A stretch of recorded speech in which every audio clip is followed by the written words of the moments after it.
तो निजला नाही बाळे, तो थकला आहे बाळे. जे निजेत थकते मरते, ते माय मुलींचे जाळे. तो उठला म्हणजे देईल डोळ्यात नदीचे पाणी. तो उठला म्हणजे देईल डोळ्यात नदीचे पाणी. तू आवर सावर करता फिरशील पुन्हा अनवाणी.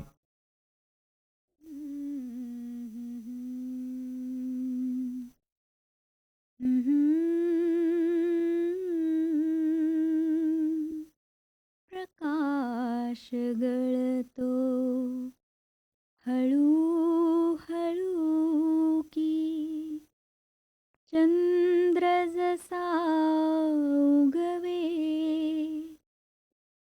पाण्यावरती उमटत जाती. अंधुक अंधुक दिवे दूर सनातन वृक्षानाये, हिरवट गंधमुका दुःख सुरांचा क्षितिजापाशी. मेघ दिसे परका प्रकाश गळतो. हिमनगरातील बर्फ धुळींचे उत्सव भरले नवे. धुक्यात तुटल्या शिखरांवरती पक्ष्यांचेही थवे. प्रकाश गळतो हळू हळू. मंदिर मंदिर पाणी पाणी, शिल्प कुठे वितळे. दुःखाच्या तंद्रीतून जैसे अमृत ठिबकत निळे.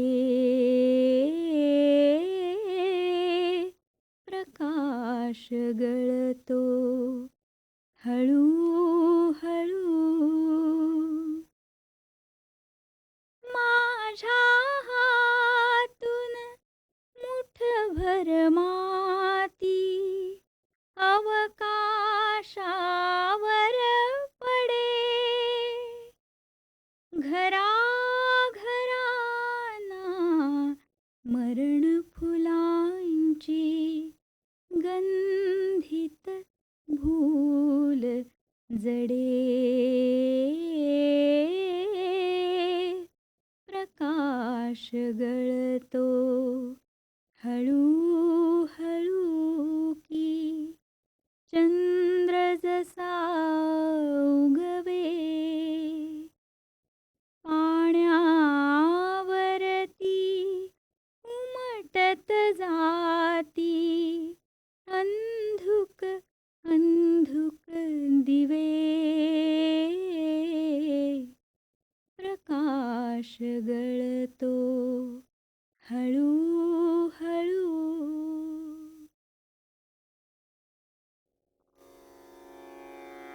मितवा चालत असताना मी ग्रेसच्या एका इंग्रजी वाक्यापाशी शहारून थबकलो. I must see my cradle and grave both hanging. हे ग्रेसचे भूल पाडून सतत खुणावत जाणारे महावाक्य आहे. ज्ञानेश्वरांनी कवितेच्या बांधणीच्या निसर्गदत्त घाटाला ज्ञानेश्वरीय परिभाषेत रेखा म्हणून संबोधिले आहे.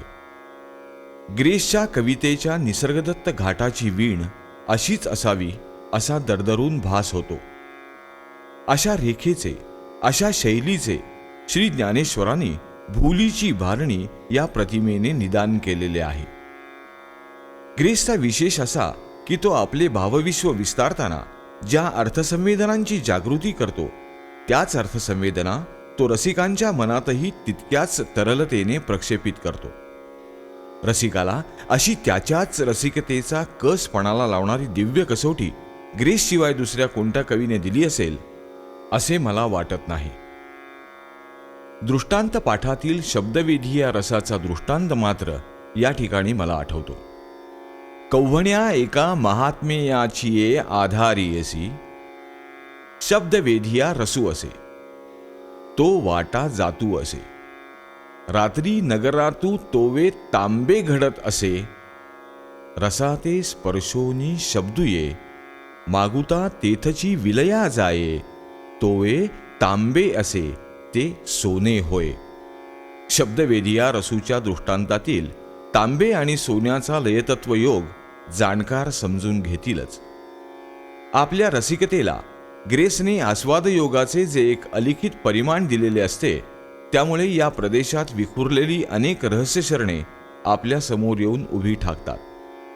या रहस्यशरणांची लिपी समजावून घेण्याचा एक अपूर्व योग संध्या सूक्तांच्या यात्रिकात येऊन उभा झाला आहे. इथे ग्रेसच्या भावविश्वाचे नियमन करणारी मूल्यगर्भ जाणीव जर आपण समजावून घेतली नाही तर कदाचित आपण या आस्वाद योगात अडखळून पडू शकू.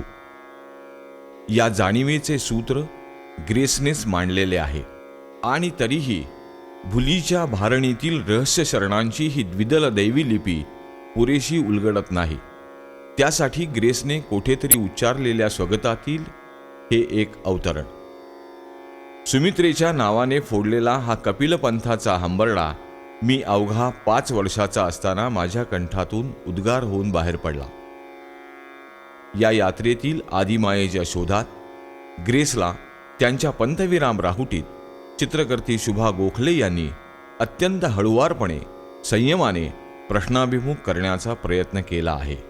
तर ग्रेसचा हा काव्यतत्वबोध जाणीवपूर्वक आत्मसात करून रांगोळी टिम्मांच्या कहाणीत प्रसिद्ध मानसोपचार तज्ज्ञ डॉक्टर नंदकुमार मुलमुले यांनी अति हळुवारपण चित्ता आणून या ग्रेस यांच्या आविष्कारातूरतेला चित्रकर्ती शुभा गोखले यांच्या स्टुडिओत उद्दीपना दिली आहे. माझ्या गद्य पद्य या साहित्य विश्वाचे केंद्रवर्ती ठिकाण माझी आई आहे. आणि आई म्हटल्याच्या नंतर मातृत्वाची एक भव्य दिव्य संकल्पना आपल्या डोळ्यासमोर येते. आणि संकल्पना जर मुळात भव्य दिव्य होऊनच आपल्या समोर आली तर संकल्पनेमध्ये त्या अनुभवाचे जे भव्यत्व आणि दिव्यत्व अपेक्षित असते त्याचे चित्रण होते. मराठीत आईवरल्या प्रसिद्ध कविता आम्ही कित्येक वर्ष गुणगुणतो आहोत. पण तुमची आई केवळ मराठीतच नव्हे तर किंबहुना इतर भाषांमधील आईपेक्षाही संपूर्ण वेगळी वाटते. आस्वादात आम्हाला हा वेगळेपणा प्रत्येक वेळी जाणवतो, पण त्याचा उलगडा मात्र होत नाही. त्यासंबंधी तुम्ही एखादी दिशा दाखवू शकाल का? अगदी अगदी स्थूल मानाने वरवर जरी आपण कुठल्याही भाषेतील आईवरच्या कविता पाहिल्यात तर या संकल्पनेची पुनरावृत्ती झालेली असते. पण आई नावाच्या संकल्पनेचे तत्व जर आपण मागे मागे मागे ओढत घेऊन गेलो, त्याच्या आदिम स्तरापर्यंत त्याला सोलत आपण गेलो तर मातेचे जे स्वरूप आपल्याला सापडते ते मूळ बीज रूपामध्ये मादीचे अव्यंगपण आहे. नर मादी या जोड्यातील बीजभूत सृजनाची जी शक्ती आहे, आदी ज्याला उगम म्हणता येईल, ती मादी आहे. मादी हे आईचे अत्यंत आदिम स्वरूप आहे, ते संस्कृतीपूर्व कालातीलच. आणि म्हणून मी जे स्वतःला म्हणतो की माझ्या भावविश्वाचा, माझ्या काव्यविश्वाचा आणि माझ्या समग्र निर्मिती विश्वाचा कणा आणि त्याच्या भोवती प्रतिमा आणि प्रतिमांनी मी उभा केलेला जो परिसर आहे त्याचे सगळे स्रोत मला जर शोधायचे झाले तर ते आदिम स्तरात प्राचीनत्वात मला सापडतात. म्हणून आईच्या स्वरूपाच्या विकासाचे टप्पे जर मला दाखवायचे झाले तर तिच्या मादीपणाकडे जावे लागते. आणि त्यामुळे एकदम आईचे भव्य दिव्य मातृत्वाचे मंगल स्वरूप मी पकडू शकत नाही. ती माझी आई आहे हे अंतिम सत्य जरी असले तरी त्या अंतिम सत्यावर एखाद्या हिंस्त्र शापदाने भक्ष्याले म्हणून झडप घ्यावी, तशी झडप आईच्या या रूपाकडे मला घेता येते. किंबहुना आईची संकल्पना ही मुळातच भव्य दिव्य आहे. त्याने मी दचकून आणि बिचकून जातो. याचे मूळ कारण असे की आईचा आणि माझा जो संबंध आहे तो एकदम भव्यत्व, दिव्यत्व आणि मांगल्य या त्रिविध गुणांनी प्रस्थापित होत नाही. ती प्रथम मला तिच्या आदिम मादीच्या स्वरूपात दिसते आणि आदिम मादीच्या स्वरूपाचे तिचे स्तर प्रस्तर ज्यावेळेला मी उलगडत जातो त्यावेळेला तिच्या बाईपणाजवळ येतो, तिच्या स्त्रीत्वाच्या जवळ येतो, तिच्या स्त्रीत्वाच्या कळा आहेत. आणि माझी आई मी वेगळी अधोरेखित करतो याचे कारण असे आहे की आई म्हणून जरी ज्यावेळेला ती आपल्या संकल्पनांच्या द्वारे, वात्सल्याच्या द्वारे माझ्या तथाकथित व्यक्तिमत्वाला एक सरपानी घालावा असा वेटोळा घालते, त्यावेळेला मला तिच्या बाईपणात, समजा आपण अशी कल्पना करूया की ती मला मांडीवर घेऊन स्तनपान करते आहे, त्यावेळेला ती नेमकी काय करते? स्तनपान ही शारीरिक नैसर्गिक क्रिया आहे. मुलाला पाजण्याच्या करता किंवा मला मांडीवर घेऊन स्तनपान करवण्याच्या करता माझ्या आईला कुठलाही मांगल्याचा पवित्रा धारण करावा लागत नाही. It is not her stand, it is the status of our physical अनॉटॉमी.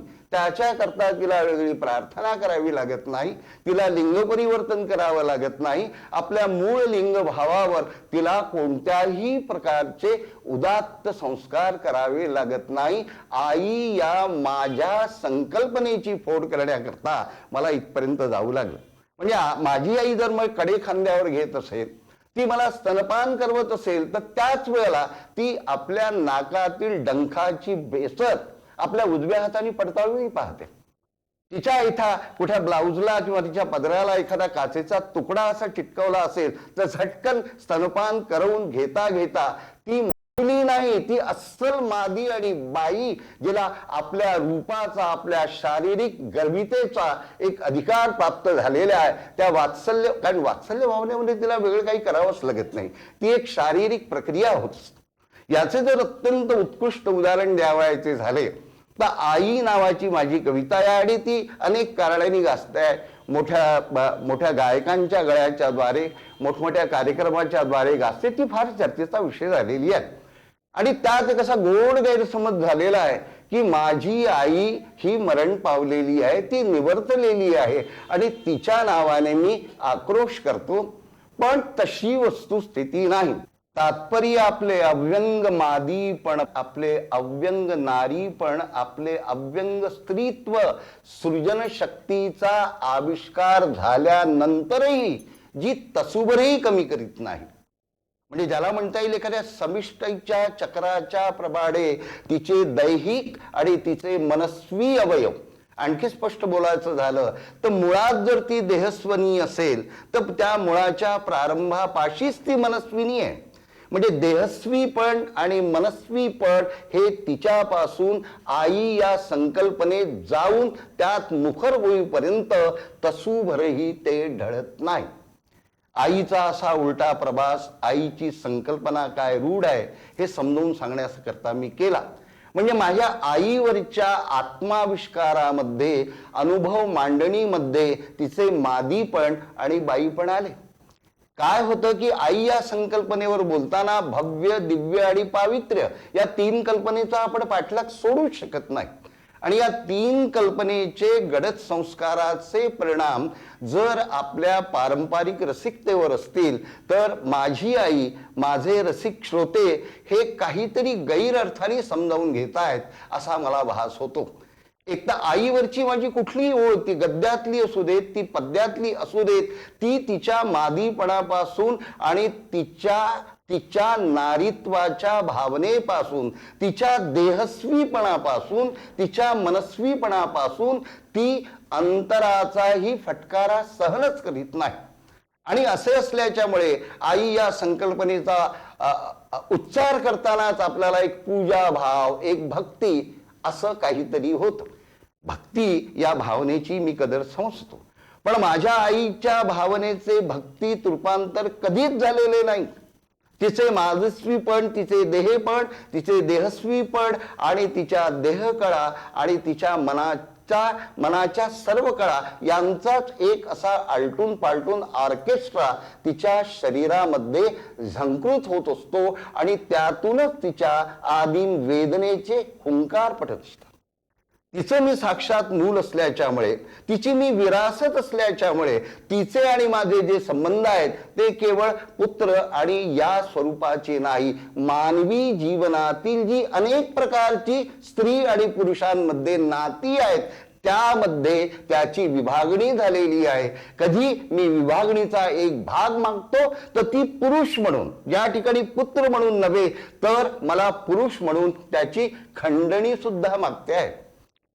आणि इथे बाईचा मादीचा उल्लेख केल्यानंतर स्त्री पुरुष भावातील वैषयिक दैहिक प्रेमापासून तर आत्मिक प्रेमापर्यंत सगळ्या गोष्टी आलेल्या आहेत. आणि त्यामुळे असं म्हणावं असं वाटतं की तिच्या माझ्यामध्ये वात्सल्य भाव आहे, पण त्या वात्सल्य भावाच्या राखेच्या ढिगाऱ्याच्या खाली स्त्री, मादी आणि नर यांच्या आदिम आकर्षणाचे तंतू आहेत. या तंतूंमध्ये तिच्या आणि माझ्यातला वात्सल्य भाव कुठे डागळतो, कुठे उजळतो, कुठे पळून जातो, कुठे एखाद्या तिरिपी सारखा दिसतो. एक चमत्कार त्या ठिकाणी होत असते. म्हणजे ज्याला प्रेम म्हणतात, स्त्री पुरुषातलं प्रेम ते या ठिकाणी आहे. आणि मग अशा ठिकाणी या प्रेमाला आपण एकदम मांगल्यत्व, एकदम दिव्यत्व बहाल करणे हे ते माझ्या आईवरच्या मी काव्यातून केलेल्या अनुभवावर अन्यायकारक ठरणार आहे. याचं उदाहरण देतो. ती गेली तेव्हा रिमझिम, ती गेली तेव्हा रिमझिम पाऊस निनादत होता, मेघात अडकली किरणे हा सूर्य सोडवित होता. एक चित्र उभं राहिलेलं आहे. बहुधा मला असं वाटतं की श्रावण महिन्याचा तो आभाळ असावा, कारण धड पाऊसही नाही. आणि धड पाऊस असता, जोराचा पाऊस असता तर सूर्याची जी तारांबळ चाललेली आहे की त्याची जी किरणं आहेत ती मेघात अडकलेली आहेत. आणि तो बावळा सूर्य संध्याकाळचा आहे की दुपारचा आहे याचा अजून आपला थांब लागला नाही. ती गेली तेव्हा रिमझिम पाऊस निनादत होता, मेघात अडकली किरणे हा सूर्य सोडवित होता. तशी सांगही अमुच्या दारी येऊन थबकली होती, शब्दात अर्थ उगवावा अर्थातून शब्द वगळता. या ठिकाणी पार्श्वभूमी तयार झालेली आहे, पण त्यातून एक गैरसमज, गोड गैरसमज असा निर्माण झालेला आहे की या बाळाचे किंवा तिच्या मुलाचे आणि आईच्या विरहाचे जे जे अंतर आहे ते अंतर काय आहे, ते तात्कालिक आहे की आताचे आहे की ते मृत्यूच्या रूपाने नेहमीच्या करता तो वियोग झालेला. आईपणाच्या मादीपणाचे विश्लेषण करीत असताना एकतर माझ्या समग्र व्यक्तिमत्वाच्या चिंधड्या उडत आहेत. कारण मादीपणाकडे तिला घेऊन गेल्याच्या शिवाय तिच्या कोणत्याही देह जाणीवेचा आणि मानसिक जाणीवेचा शोधच मला घेता येत नाही, कारण ती सांकेतिक स्वरूपात अडकायला तरत नाही. एक त्यानिमित्ताने मला सूफी प्रार्थना आठवते. मोहब्बत में खयालो साहिलो मंजिल है नादानी, मोहब्बत में खयाले साहिलो मंजिल है नादानी, जो इन राहों में लुट जाए वही तकदीर वाला है. आईच्या आणि माझ्या संबंधाचे धाडसी आणि अपूर्व विवेचन करण्याच्या पूर्वी तिच्या माझ्या संदर्भातल्या आणखी मी 2 ओळी उद्घृत करू शकतो. माझ्या कुळाप्रमाणे, म्हणजे आईचंच कुळ, मातृसत्ता एवढाच भाग माझ्या संदर्भात संभवतो. माझ्या कुळाप्रमाणे मृत्यू मला दुपारी आईस दर्पणातून बोलावतात घारी. म्हणजे दुपारी कधीतरी तिचा जन्म झाला असेल, तिला मरण आलं असेल, माझा दुपारचा जन्म आहे म्हणून मला तिची मरण वेळ गाठायची आहे, अशी काही आकांतमय अवस्था माझ्या अंतःकरणातील झाली आहे. आईच्या मादीपणाचे विश्लेषण एक पुरुष म्हणून करत असताना मला साधा पुरुष होऊन चालणार नाही, म्हणून मी म्हटलेलं आहे की माझ्या कुळाप्रमाणे मृत्यू मला दुपारी, आईस दर्पणातून बोलावतात घारी. आणि इथे माझी अवस्था काय झालेली आहे, ग्लानीत भास माझे, ग्लानीत भास माझे झाले विदग्ध सत्य, आई तुझ्या मुलातील हा एवढाच संत, आई तुझ्या मुलातील हा एवढाच संत. स्वतःकडे संतपणाची भूमिका घेत असताना विदग्ध वास्तव मी उभं करत नाही, तर दग्ध वास्तवामध्ये आई आणि मूल यांच्या संबंधाचे सगळे संकेत गळून गेलेले आहेत. आणि आईचा मादी म्हणून स्वीकार करीत असताना जी मी पुरुष म्हणून भूमिका धारण केलेली आहे, त्याकरता मला संताचा तटस्थ भाव अंगी बाळगावा लागतो. हे सत्य मी या ठिकाणी अधोरेखित करतोय. याच्यावर आणखी प्रकाश जर पाडावयाचा झाला तर ही कविता मी उद्घृत करतोय आणि त्याचे विश्लेषण मला जमेल मी तसे करतोय. ती गेली तेव्हा रिमझिम पाऊस निनादत होता, ती गेली तेव्हा रिमझिम पाऊस निनादत होता, मेघात अडकली किरणे हा सूर्य सोडवित होता. तशी सांजही अमुच्या दारी, तशी सांजही अमुच्या दारी येऊन थबकली होती, शब्दात अर्थ उगवावा अर्थातून शब्द वगळता, ती आई होती म्हणून. ही पहिली ओळ फार काळजीपूर्वक मी मांडलेली आहे. ती आई नसती तर असा अर्थ होतो. ती आई होती म्हणून घनव्याकुळ मीही रडलो. हे मी मुद्दाम अधोरेखित एवढ्यासाठी करतो की तिचे माझे मुळातले जे संबंध आहेत ती आदी माया आहे आणि मी पुरुष आहे असे संबंध आहेत. आणि त्याच्या बाईपणाच्या विकासात अंतिम टप्प्यावर आईच्या संकल्पनेत तिचे आणि माझे नाते, त्याचे परिवर्तन ती आई आणि मी पुत्र असे झालेले आहे. म्हणून कडवे कसे आले आहे, ती आई होती म्हणून घन व्याकुळ मीही रडलो. ती आई होती म्हणून घन व्याकुळ मीही रडलो. त्यावेळी वारा सावध पाचोळा उडवित होता. अंगणात गमले मजला संपले बालपण माझे. दारावर धुरकट तेव्हा कंदील एकटा होता. हे रक्त वाढतानाही मज आता गहिवर नाही. हे रक्त वाढतानाही मज आता गहिवर नाही. वस्त्रात द्रौपदीच्याही, वस्त्रात द्रौपदीच्याही तो कृष्ण नागडा होता. यातल्या बारकाईने आपण मधल्या दोन कडव्यांचा जर विचार केला तर माझ्यामध्ये आणि माझ्या आईच्या मध्ये तात्कालिक छोटेसे अंतर निर्माण झालेले आहे. थोडासा वियोग निर्माण झालेला आहे. ती कुठेतरी गेलेली आहे पण ती मेलेली नाही. ती मेलेली नाही पण माझ्या रसिकांनी आणि चाहत्यांनी यामध्ये ज्या आत्माविष्काराचा प्रभाव घडलेला आहे तो म्हणजे मरणाने माझ्या आईशी घडवून आणलेली माझी ताटातूट म्हटली. अंगणात गमले मजला संपले बालपण माझे. गमले म्हणजे मला भाग झालेला आहे, अजून ते संपलेलं नाही. आई कुठेतरी भुलावून देऊन गेलेली आहे. ती आईपणाची आणि पुत्रामध्ये असलेल्या संभ्रमाची भुलावण नाही. आईचा वात्सल्याच्या व्यतिरिक्त मादीपणाचा, बाईपणाचा जो एक देह आहे त्या बाईपणाच्या, मादीपणाच्या देहस्वी मनस्वी कळा तिला बोलावतायत आणि त्या देहस्वी मनस्वी कळांचे बाल सुलभ स्पष्टीकरण ती मला देऊ शकत नाही. म्हणून ती मला कुठेतरी एक भलावणीची, एक भुलावणीची, एक संभ्रमाची छोटीशी गोळी देते आणि आपल्या देहपणाचा, आपल्या मनस्वीपणाचा मुक्त आविष्कार करण्याकरता निघून जाते. मला वाटते की ती आता येईल. ती निघून गेल्याच्या नंतर तिचा देहस्वी आणि मनस्वीपणा तिच्या मुळा तळासकट उसळून येतो आणि कुठेतरी आपले बालक मागे राहिलेले आहे त्या झंकारामध्ये तो वात्सल्य भाव संपूर्णपणे निवृत्त होतो की काय अशा भ्रमात आणि भासात ती झपाटल्याप्रमाणे निघून जाते. पण माझ्या विरहाच्या तारेत माझी आईच निघून गेलेली आहे, भुलवून निघून गेलेली आहे. म्हणून जणू काही ती कधी येणार नाही या आकांताच्या भावाने माझा आत्माविष्कार झालेला आहे. रसिकांचा असा भ्रम झालेला आहे की ती निघून गेलेली आहे.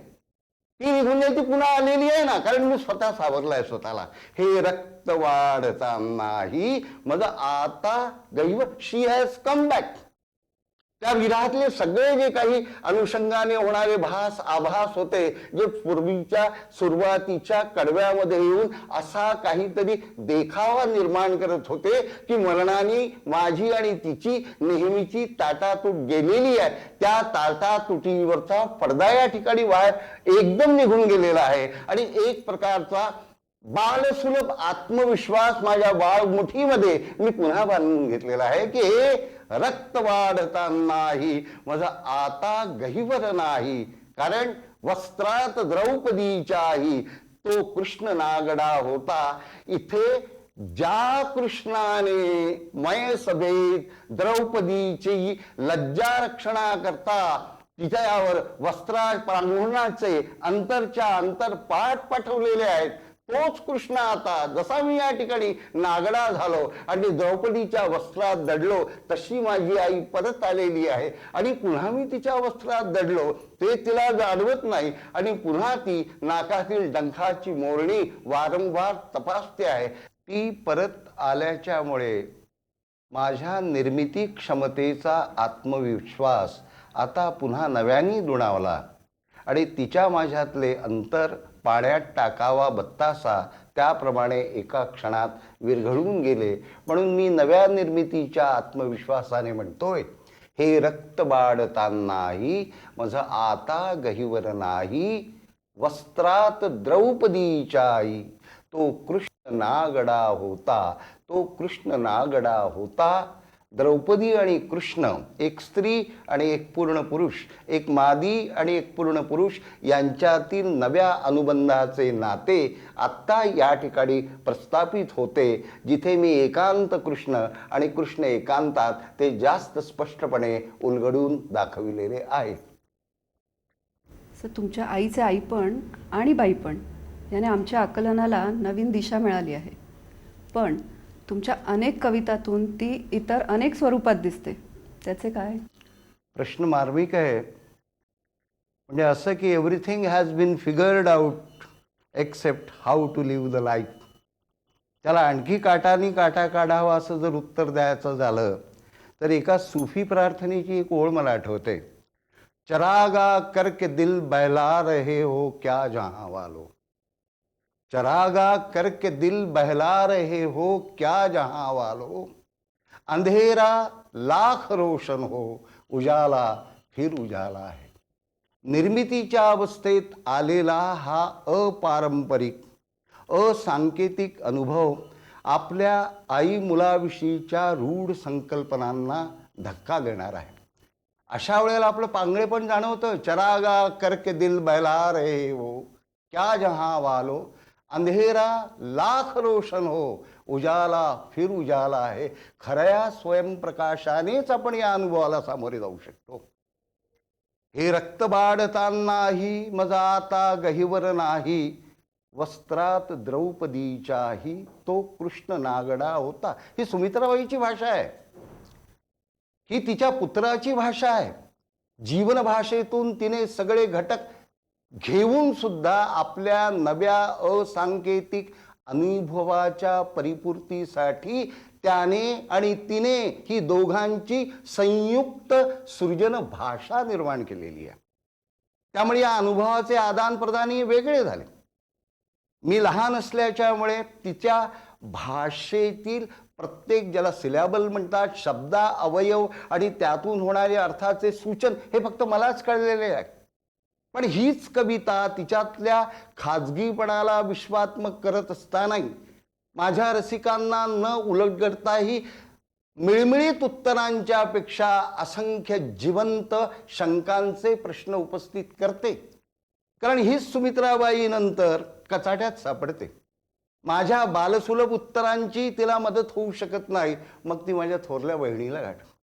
त्याच्याकरता थोरल्या बहिणीला ती वेगळेपणाने गाठून वेगळे महत्त्व देते. त्यामुळे इतर छोट्या भावंडांना नाराज केल्याची एक अपराधपणाची तिला जाणीव होते. म्हणून सगळ्याच भावांच्या नावाने ती आनंदाचे पेढे वाटते. ही माझी बाळे सुंदर, ही माझी बाळे सुंदर, खुडता ती मोर पिसारा. मग माझी बहीण असेल, धाकटी बहीण असेल, त्या सगळ्यांना एका सूत्रात ती ओवते. त्यांचे अजाणतेपण जाणतेपण बाजूला ठेवून त्याला आपण अलीकडच्या आपल्या भाषेत आईच्या मायेचा पदर हा किती प्रदीर्घ होत जातो. ती काय म्हणते की ही माझी बाळे सुंदर, खुडता ती मोर पिसारा, पदराच्या इतुक्या चिंध्या, नेईल कुठे हा वारा.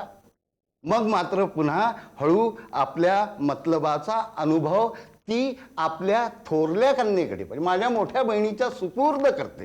तिच्या अंतःकरणात, तिच्या मेंदूत ती प्रक्षेपित करते ती जाणीव. मी आत्ता जाऊन येते, तोवरी राख तू पाणी.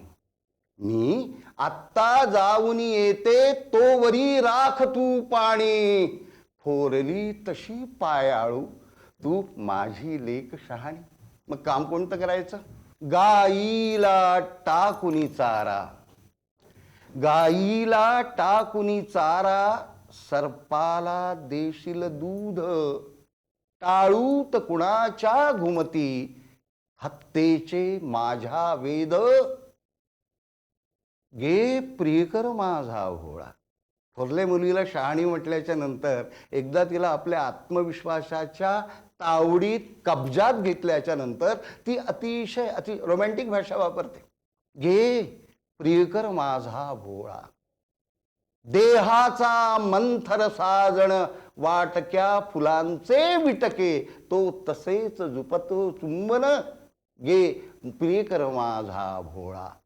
आता हीच आई एकदा आत्मविश्वास मिळाल्याच्या नंतर ज्या देह जाणीवेचे, मानसिक जाणीवेचे स्वतंत्र बाईपणाचे जीवन जगत असते. पण त्याबरोबर आपली तिची बालके आणि त्याबरोबर तिच्या मुली आहेत, त्यातून वात्सल्याच्या सख्यत्वाचा जो आदिम लळा आहे ती तोडतच नाही ना. तिचे आदिम बाईपण आहे आणि तिचा विकास सृजनाच्या गतीने आईपणात होतोय.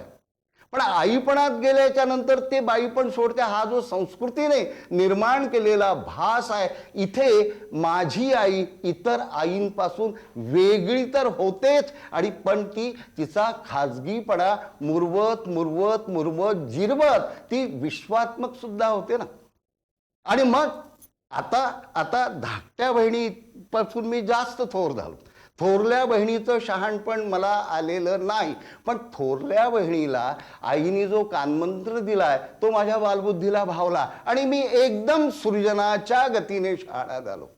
आणि आईला म्हणू लागलो, तुझा आला गे साजण, तुझा आला गे साजण, नको त्याच्या पुढे जाऊ. त्याच्याकडे जाण्याची परवानगी पायाळू असलेल्या माझ्या थोरल्या बहिणीकडून तिने अगोदरच केली. ती जाते, पण कदाचित माझी सृजनाची दृष्टी जी मला माझ्या आईपासून प्राप्त झालेली आहे, तिला सत्य आणखी पारदर्शीपणाने दिसत असेल. बाई म्हणून आई, बाई म्हणून आई आणि मुलगी एक झाली. पण या ठिकाणी मी निर्मितीशील पुरुषाची भूमिका घेतलेली आहे. त्यामुळे मला आदिम शहाणपणाचा, सत्याचा दुसरा विलक्षण पदर दिसतो. म्हणून आईचा घात होऊ नये. आईला खरा प्रियकर मिळावा. माझ्या आईला खोटा, दगा देणारा, द्रोह करणारा, see this is family oriented love poetry. म्हणजे आई मुलाला आत्मविश्वासात घेते. मुलगा आईला म्हणतो की माझ्या आईला जे हवं ते परमेश्वरा मिळू दे. पण कोणीतरी प्रेमाचं नाटक करून एखादा पुरुष माझ्या आईच्या देहस्वीपणाला, मनस्वीपणाला जर थप्पड मारत असेल तर आम्हा भावंडांच्या सख्यत्वाचे काय होणार. म्हणून तो कंठशोष करून, बालकंठशोष करून म्हणतो, तुझा लागे साजण नको त्याच्या पुढे जाऊ, त्याने यात्रेत भेटल्या कोण्या पोरीच्या देहाला दिले आभाळाचे बाहू. यात्रेत भेटलेल्या कुठल्या पोरीशी तर असं चटकन कसं प्रेम होतं. ज्याच्यासाठी तू सर्वस्व ओवाळायला चाललीस, आमचा साथ मागतेस, आमची भावनिक मदत मागतेस, आणि तो त्याने अचानक भेटलेली कुठली तरी अशी छान मुलगी असेल, तिच्याच एकदम क्षणार्धात प्रेमात पडला. त्याने यात्रेत भेटल्या कुण्या पोरीच्या देहाला दिले आभाळाचे भाऊ. अगं आता कसे करतील, त्याचे हात तुटले आहेत आणि त्या पोरीला ते समर्पित करण्यात आले. त्याने यात्रेत भेटल्या कोण्या पोरीच्या देहाला दिले आभाळाचे भाऊ. आई कंसात म्हणत आई, पण ते मात्रेत बसत नाही ना. मात्रा ही संगीताची असल्याच्यामुळे तिला सौंदर्यशास्त्राचे नियम आहेत, इथे जीवनशास्त्राचे नियम. ती बाळबुद्धी, ती बाळक्रीडा ही कशी पचवणार. ही काही कृष्णाची बाळक्रीडा आहे जी गोकुळात कौतुक करते, जी द्वारकेत कौतुक करते. त्याला हात नाही वेडे उभा अंधारी साजण. त्याला गिल्ट आलेला आहे ना, म्हणून तो प्रकाशात येत नाही. की ज्या हातांचा, बाहूंचा वेळखा माझ्या आईच्या कमरेला पडावयाचा होता, ते हात सही सलामत त्याने इथे नाही आणलेत. तो मोहात पडला, मध्ये छोट्या मोहात पडला. म्हणून मोठा संभ्रम, मोठा सत्याचा प्रदेश पादाक्रांत त्याला करता येत नाही. एक वरदान घेऊन निघाला आणि त्या वरदानाची नीतिमत्ता, त्या वरदानाची इयत्ता त्याला सांभाळता आली नाही. म्हणून त्याला आपले हात गमवावे लागले. आई, तू कुणाला आलिंगन देतेस. त्याला हात नाही वेडे आणि त्याची अपराधात उभा अंधारी साजण. आणि क्षणाच्या प्रेमाची करामत काय. उभा अंधारी साजण. तिलाही गिल्ट आलं की दुसऱ्याच्या प्रियकराला आपण आलिंगन दिले, त्याला हात नाही वेडे. उभा अंधारी साजण, तिने जीव दिला तरी याने इथे वाहत्या पाण्याचे इथे आणिले पैंजण, इथे आणिले पैंजण. माझ्या रंगधून विवेचनाच्या तंद्रीत तुम्हाला जी एक दिशा पाहिजे ती मलाही नव्याने सापडलेली आहे, तुम्हालाही नव्याने सापडलेली आहे. आपण आता रसिक आणि मी निर्माता म्हणून आपण संयुक्तरित्या मोहीम काढून बघूया कुठल्या कवितेतून कुठली नवी दिशा सापडते. तुमच्या कवितेमध्ये स्त्रीचा जो वेगळा आविष्कार येतो तो असा काय येतो. म्हणजे असे वाटते की तुम्ही स्त्रीची अनंत रूपे घेऊन नटत आहात. त्यामुळे तुमच्या कवितेतून स्त्रीत्वाचा भाव व पुरुषभाव याची विलक्षण अशी जुळणी आढळते. याविषयी तुम्ही अधिक स्पष्टीकरण द्याल का. आपण विचारलेला प्रश्न खरे तर इतका मार्मिक आहे की माझ्या कवितेतील रहस्यांचे उद्घाटन करणार आहे. पण रहस्यांचे, अनुभव रहस्यांचे उद्घाटन करण्याच्या करता विशेषतः कलेतील रहस्यमय अनुभवांच्या पेशींना, ग्रंथींना मोकळ करण्याच्या करता एक वेगळीच भाषा, एक वेगळीच लिपी माणसाला हवी असते. मी त्याला रहस्य शरणाची दैवी लिपी म्हणतो. माझी कविता बायकी नाही किंवा बाई वेल्हाळ नाही आहे. बाईपणाचं कन्सेशन किंवा बाईपणाची सवलत मागणारी कविता नाही आहे. आपण केवळ बाई आहोत आणि आपल्या समोरचा विरुद्ध हा पुरुष आहे. त्यामुळे बाई आणि पुरुष एकमेकाला शह देणे, एकमेकावर मात करणे अशाही दिशेचे सूचन करणारी कविता नाही. बाईपणाचे सगळे विशेष तिच्यात आहेत आणि तरीही या कवितेचा निर्माता हा पुरुष आहे. आदिमायेच्या मादीपणाच्या प्राचीन पूर्व काळाच्या आजच्या अवस्थेपासून तर आजच्या आधुनिक काळातील बाईपर्यंतची सर्व विकासाची परिवर्तने सृजनशीलतेच्या दिशेतून तपासून पाहणे हीच माझ्या पुरुष असण्याच्या पुरुषार्थाची व्याख्या आहे. आणि या अर्थाने मला या ठिकाणी एक नवा शब्दप्रयोग सापडतो, फेमिनाईन पोएट्री. पण तुम्हाला त्याचा सरळ सरळ अनुवाद करून स्त्रैण कविता म्हणता येणार नाही. स्त्रैण याला एक अभावात्मक म्हणजे स्त्री असण्याच्या पणाचा अपमान करणारा, त्याला काहीतरी दूषण देणारा असा तो मला म्हण. I don't agree with that.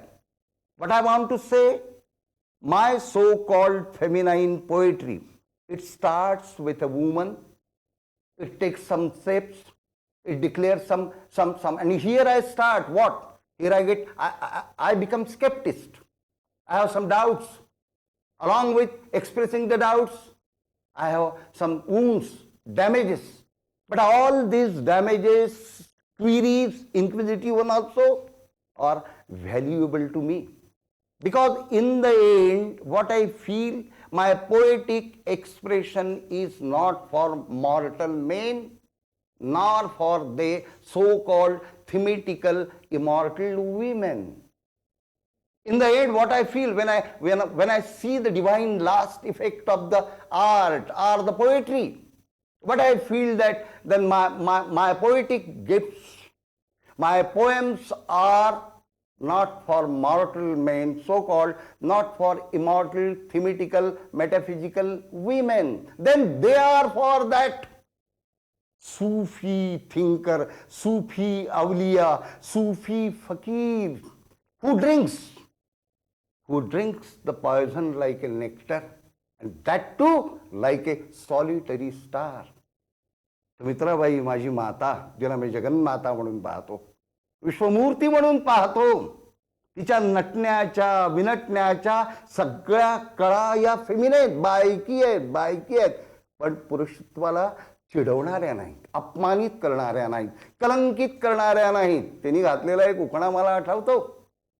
संध्याकाळ झालेली आहे, दिवे गेलेले आहेत आणि संध्याकाळची दिवे लागण करायची म्हणून आपल्याच कोनाड्यात असलेले निरांजन आपल्या सरावाच्या हाताला सापडत नाही. हे संध्याकाळचं दुःख आहे, हा आकांत आहे संध्याकाळचा. म्हणून अंधारात आंधळ्या माणसाने स्पर्शाची लिपी वापरून कोनाड्यातले निरांजन शोधावे म्हणून तिचा हात चाचपडतोय. चाचपडता निरांजनाच्या जागी विंचू आहे आणि त्यांनी दांगिने नवशिका ही चित्काराने ओरडली, कोनाड्यात विंचू आणि तिथे निरांजन. कोनाड्यात विंचू आणि तिथे निरांजन, पण निरांजन तर उजळलेच पाहिजे. कोनाड्यात विंचू आणि तिथे निरांजन, नांगीसाठी ज्योत झाली विधात्याचे धन. या तिच्या कळा आहेत. ती गोंधण परवडा आहे, ती अंगाला बोचकून घेणारी आहे. बिब्याच्या रसातून, तोंडल्याच्या रसातून काढलेले हिरवे कंच पण तिच्या केशर गौर त्वचेचे आव्हान आहे. त्याचे समायोजन जोपर्यंत होत नाही तोपर्यंत तिच्या देहस्वी कळांच्या यज्ञाची सांगताच होत नाहीये. ती गोंधण करते, ती गोंधण गावात जाते. तिच्या बाहेरचा गोंधण गाव आहे, हिचा आतलाही गोंधण गाव आहे. आणि म्हणते की गोंधण गावावर जगातील सगळ्या दानवांनी जरी चालून आले तरी गोंधण गावातील केशरगोर कातडीचा एक चंद्रकोरी एवढा तुकडाही नष्ट होता कामा नये. म्हणून आपण असे म्हणूया, देवाच्या गाण्याने दळणाला मोल चढे, देवाच्या गाण्याने दळणाला मोल चढे. आणि हळूच म्हणायची, कारण उखाणा आहे, कोनाड्यात विंचू आणि तिथे निरांजन, नांगीसाठी ज्योत घाली विधात्याचे धन. आणि मग काय, मग गोंधण गावावर म्हणजे केशर गौर त्वचांच्या जगातल्या सगळ्या स्त्रीत्वाच्या कातडीवर जर दानवाचा हल्ला झाला तर काय करायचे? म्हणायचे की देवाच्या गाण्याने दळणाला मोल चढे. कारण काय, तुम्हाला नाही कळायचं ना, कारण ही दैवी शरणाची रहस्य लिपी आहे. या रहस्य लिपीला आत्मसात जर आपल्याला करावायचे असेल तर त्या रहस्य लिपीचा मार्ग ज्या भुयारी मार्गातून जातो, ज्यात तुम्हाला प्रकाश स्वतःच्या आत्मदीप्तीचा मिळवलाच तो, कारण बाहेर अंधार लाटलेला आहे. मग त्यातून कसं बळ मिळेल? देवाच्या गाण्याने दळणाला मोल चढे. तुम्हाला नाही समजलं, मग हळूतीच म्हणायची, देवाच्या गाण्याने दळणाला मोल चढे, कोणाच्या हाताला हिरवे भरतात चुडे. मग हळूच म्हणायचे की ओळखीच्या वाऱ्या तुझे घर कुठे सांग. एक तर वारा आपल्याला दिसत नाही, तो ओळखीचा आहे, जन्मापासून आपल्या पूर्वजन्मापासून तो वाहतो आहे, त्याची ओळख आहे, ती दृश्यमान करता येत नाही. आणि आत्मा, लहरी, झुळका या कितीही मूर्तिमंताळी असल्यात तरी जोपर्यंत त्याला मानवी देवाच्या देहाच्या आकृतीबंधात बंद करून आपण दृश्यमान करत नाही, तोपर्यंत कलेचे कार्य सुरूच असते. म्हणून ते ओळखीच्या वाऱ्या तुझे घर कुठे सांग.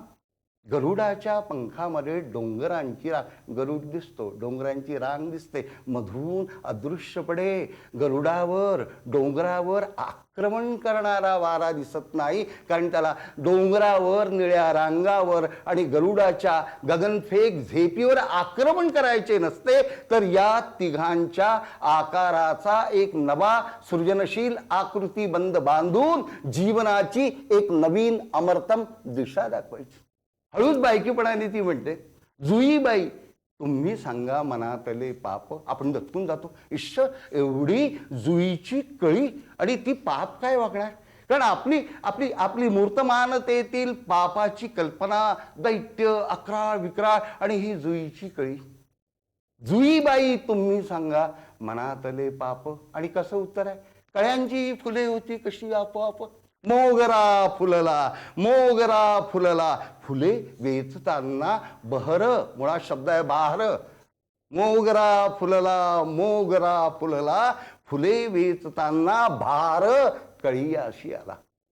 म्हणजे आपण कळीचं फुलामध्ये रूपांतर, अरे हीच तर गंमत आहे.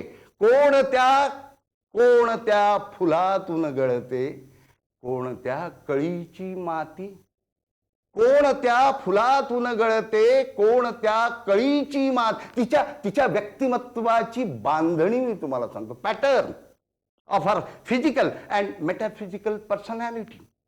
कोणत्या फुलातून गळते, कोणत्या कळीची माती. उत्तर काय, वाटेत झरा उचलाया, दगडाची लागे छाती. अगस्तीचं काम सर्कशीतलं काम आहे. मी अनेकदा म्हणालेलो आहे, एका आचमनामध्ये एखादा मनुष्य समुद्र पिऊन टाकतो, यांनी आपण त्याच्या प्रेमात पडत नाही, भीतीने दचकतो, कारण असला मनुष्य आम्हाला तळणार नाही. पण आपल्या तळपायाला जमिनीतून झऱ्याचा सुंदर गुदगुदल्या लागण्याचा नाही. आपल्या कंकणाच्या एखाद्या विशिष्ट मण्याचा नाद एकाच वेळेला व्हावा आणि त्या मण्याचा नाद ऐकण्याच्यासाठी बाकीच्या माळेतील मण्यांनी आपला नाद करू नये. तसा तळपाई जर धराल, माझ्या आईच्या सृजनशीलतेचे हे हे हे हे झरे आहेत. आज ती कोसळलेली आहे, कारण त्याने यात्रेत भेटल्या पुण्यात पोरीच्या देहाला दिले आभाळाचे. मी बाळक्रीडा करून I want to save this great great great creative mother. कारण otherwise the dynasty, I mean the tribal of the dynasty will be इनकम्प्लिटेड.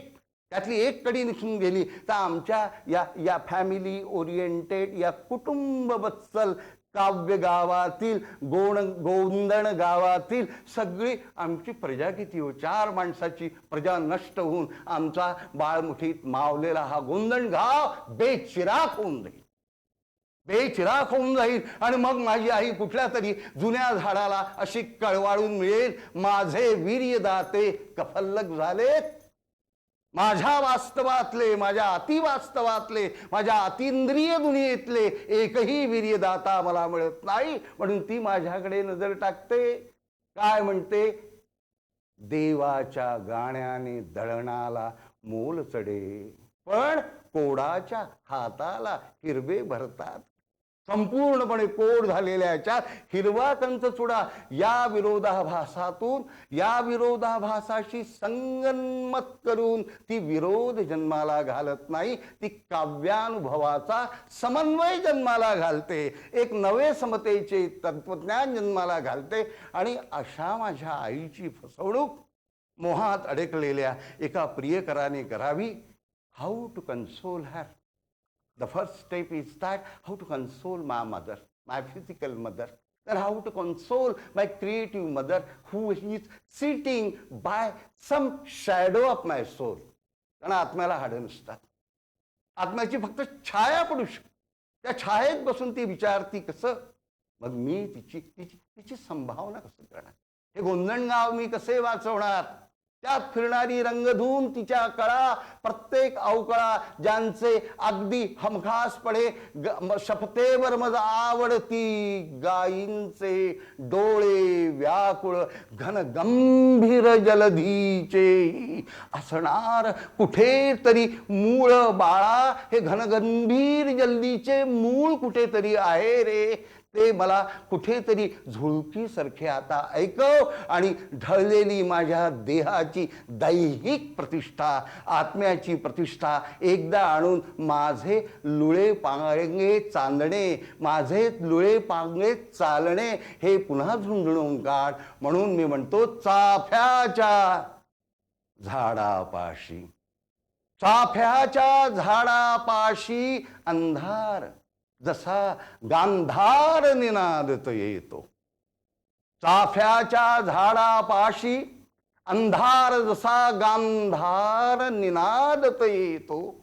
माहेर निळे कोणाचे, माहेर निळे कोणाचे, चोळीत दुधाचा थेंब जसा तळमळतो.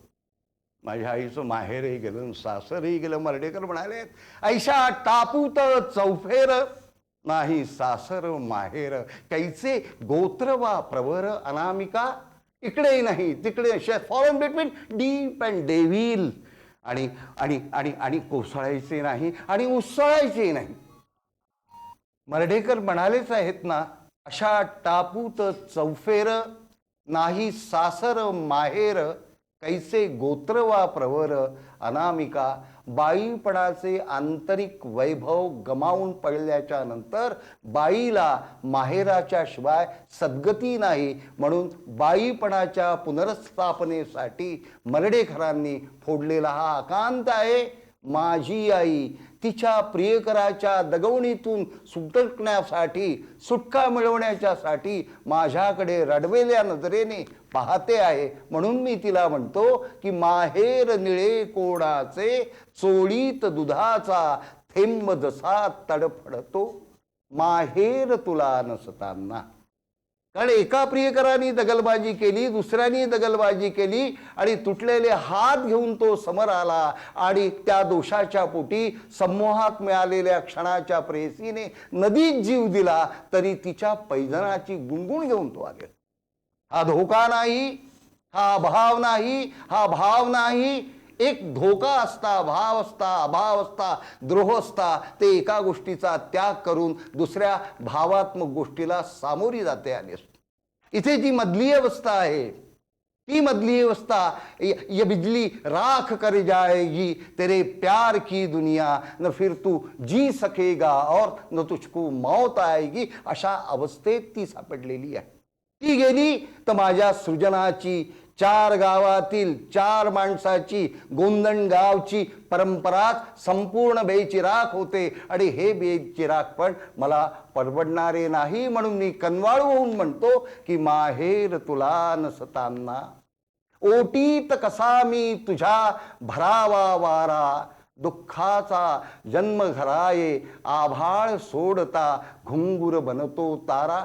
आभाळ सोडणारे सगळेच तारे घुंगूर बनत नाही. पण आईने पुन्हा ही संकल्पना फेकली की बाळा, तू हा प्रयत्न करून पहा, कदाचित तुझा सोडलेला तारा हा घुंगूर बनू शकतो. या दैवी शंकेने, या दैवी प्रक्षेपणाने माझ्या मनात भयाचे एक बाल वादळ सुरू झाले. आणि मग मी म्हणायला लागलो की चाफ्याच्या झाडापाशी अंधार जसा गांधार निनादते तो, माहेर निळे कोणाचे चोळीत दुधाचा थेंब जसा तडफडतो.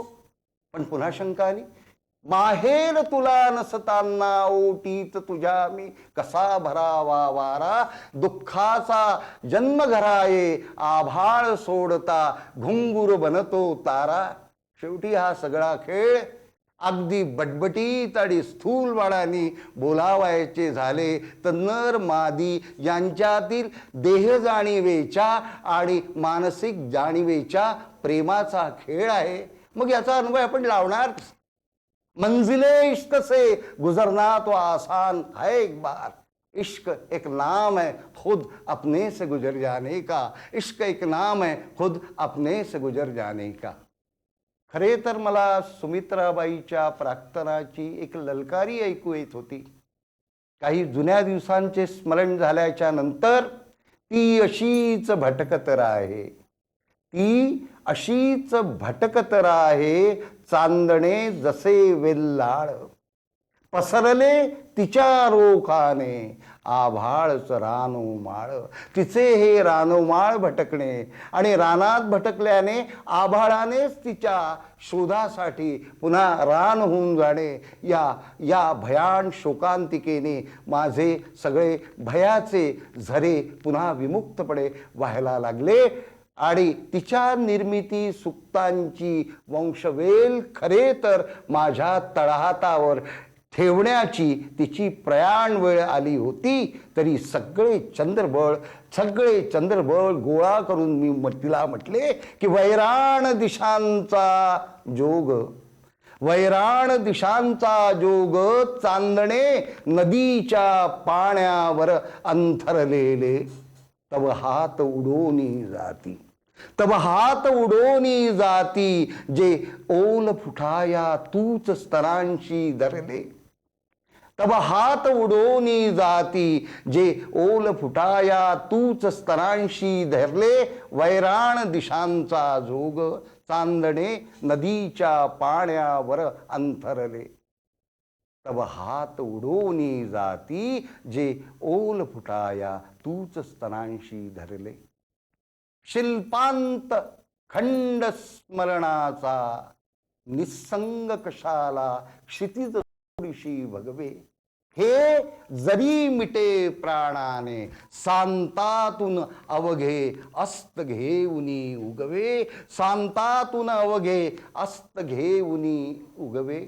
आणि तिची प्राणज्योत मालवल्याच्या नंतर कधी वैराण तर कधी बहरलेल्या या चंद्रमाधवीच्या प्रदेशात मला तिच्या हाका ऐकू येतात. भिरभिर पाहतो पण पळत नाही. मी पळत नसताना मात्र सुसाटपणे ती माझा पाठलाग करते आहे.